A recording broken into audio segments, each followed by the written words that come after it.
Good morning बच्चों। इसमें अपन को इलेक्ट्रोमैग्नेटिक इंडक्शन के अंदर लास्ट टॉपिक अपना बचा हुआ था एसी जनरेटर। ठीक है, तो एसी जनरेटर अपना लास्ट टॉपिक है। इसके बाद अपन सीधे इसके 7th चैप्टर में चलेंगे, जहाँ पे अपन ऑल्टरनेटिंग करंट के बारे में डिस्कशन करेंगे काफ़ी ज़्यादा डिटेल्स में। ठीक है, इसमें देखिए अपन को एसी जनरेटर क्या कहता है। An AC generator produces electrical energy from mechanical work just opposite of what a motor does. अब कहता है in it a shaft is rotated by some mechanical means such as an engine or a turbine starts working and an EMF is induced in the coil. इसमें फिर से मैं बोल रहा हूँ, इसको ध्यान से समझना है आपको। N AC generator produces electrical energy, वो इलेक्ट्रिकल एनर्जी को प्रोड्यूस करता है from mechanical work. Mechanical work कैसे होता है, तो वो जो मोटर उसके अंदर रोटेट करता है उसके कारण। तो कहता है just opposite of what a motor does.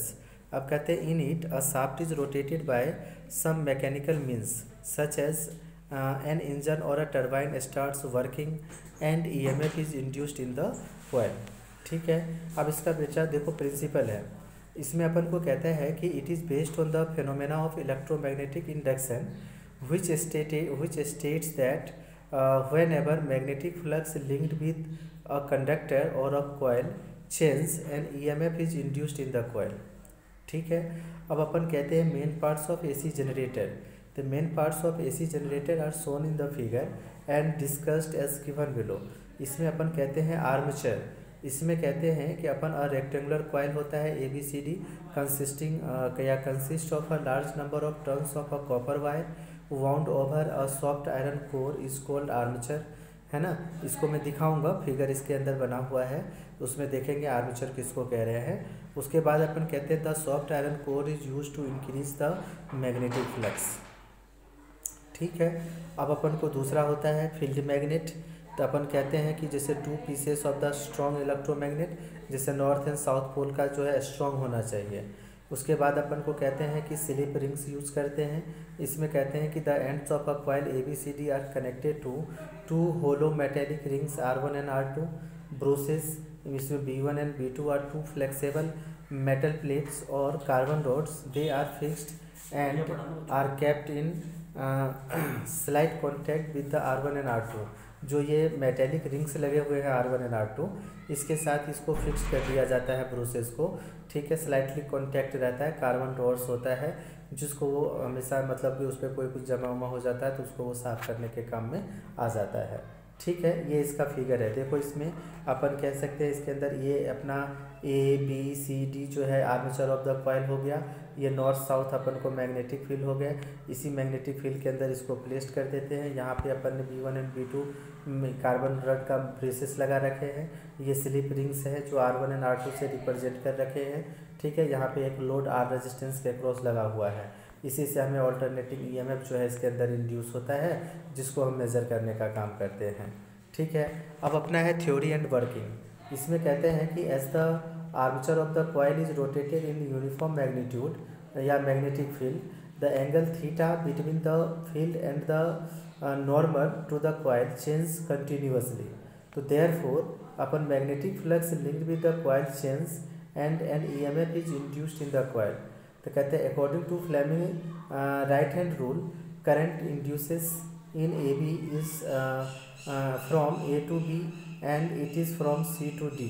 ठीक है, इन CD कहते हैं in the external circuit current flows from B2 to B1। ठीक है, अब अपन फिगर में देख लेंगे B2 to B1 क्या है। यहाँ पे अपन B2 to B1 अपन यही प्रोसेस का जो सेक्शन है वो है। B2 से करंट जो है वो फ्लो होना लगेगा B1 की ओर। तो अपन यहाँ से कह सकते हैं कि to calculate the magnitude of induced EMF। ठीक है, तो अपन यहाँ से कह सकते हैं सपोज कर लेते हैं A जो है area of cross section of the coil है, एंड नंबर ऑफ टर्न्स को रिप्रेजेंट कर रहा है, B strength of magnetic field है, थीटा एंगल है। ठीक है, तो यहाँ से अपन मैग्नेटिक फ्लक्स अपन कहते हैं कि NBA या NBA cos थीटा कह देंगे, डॉट प्रोडक्ट होता है। ठीक है, तो यहाँ से अपन थीटा को ओमेगा इंटू टी कह दिए तो NBA cos ओमेगा टी हो गया। ठीक है, उसके बाद अपन यहाँ से कहते हैं फाई मिल गया।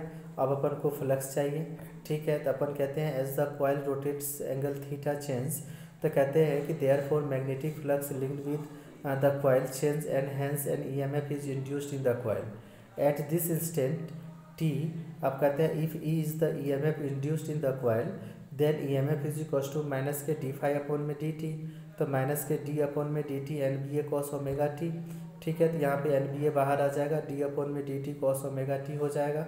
ठीक है, तो अब यहाँ से कह सकते हो बच्चे N B A minus sine omega t into में ओमेगा, तो एन बी ए ओमेगा हो जाएगा और sine omega t negative negative, यहाँ पे कॉस ओमेगा टी का डिफ्रेंसिएशन माइनस के sine omega t into omega हो गया। तो यहाँ से अपन एन बी ए ओमेगा जो है इसको maximum value of E M F कह देंगे, जिसको अपन ई एम एफ नोट से रिप्रेजेंट करते हैं, और E M F is equal to E M F naught sine omega T कह देंगे। ठीक है, तो यही चीज़ें अपन इसके अंदर वैल्यू रोटेशंस चलता रहता है। तो इसमें अपन कहते हैं कि since the value of sine functions varies between +1 to -1, है ना, तो so the polarity of E M F change with time, है ना। The E M F has its extreme value theta is equal to 90 degree and theta is equal to 270 degree. ठीक है, अब कहते हैं as the change of flux is greatest at these points the direction of induced EMF change periodically as shown in the figure। मतलब ये periodically her interval of time के बाद ये अपने आप को रोटेट करता रहता है, और इसी से अपन को होता है करंट इज ऑल्टरनेटिंग करंट कहला जाता है, जिसमें ओमेगा जो है एंगुलर वेलोसिटी को रिप्रेजेंट करता है, जिसको 2 पाई न्यू कहते हैं। ये भी मत समझना, इसको फ्रीक्वेंसी है ये। और EMF जो है अपना EMF naught sine omega t अपन इसको कह दिए। ठीक है, तो यहाँ से अपन कह सकते हैं new is frequency of revolutions of the generator off the coil. ठीक है, तो यही चीज़ें आपको ग्राफ के थ्रू भी बता रखा है। जैसे देखो ये 0 पोजीशन पे है π/2 पे, फिर यहाँ पे आ गए अपन सेकेंड 90 डिग्री का डिफ्लेक्शन, फिर 90 डिग्री का डिफ्लेक्शन, मतलब हर बार 90 डिग्री का डिफ्लेक्शन करते हुए 360 डिग्री, और यही ऑल्टरनेटिंग करंट क्रिएट कर जाता है। तो अपन कहते हैं in commercial generator the mechanical energy required for rotation of armature is provided by water falling from height, है ना, एग्जाम्पल डैम्स, है ना। These are called the hydro electric energies. अब कहता है the steam at high pressure is use to produce rotation of armature, these are called thermal generators instead of the coil if a nuclear fuel is used we get nuclear power generators. और अपन को जैसे frequency of hertz जो है वो 50 hertz generally अपन को मिलता है जो घरों में यूज़ करते हैं। ठीक है बच्चों, यह चैप्टर अपना कंप्लीट हो गया है। इसके क्वेश्चन एनसीईआरटी के आप लोग करेंगे, ऑफ क्लास में इसको फिर पूछेंगे भी जो नहीं आएगा। ठीक है, और उसके बाद अपन इसमें हम चैप्टर नंबर 7 जो है वो नेक्स्ट सेक्शन से हम स्टार्ट कर देंगे।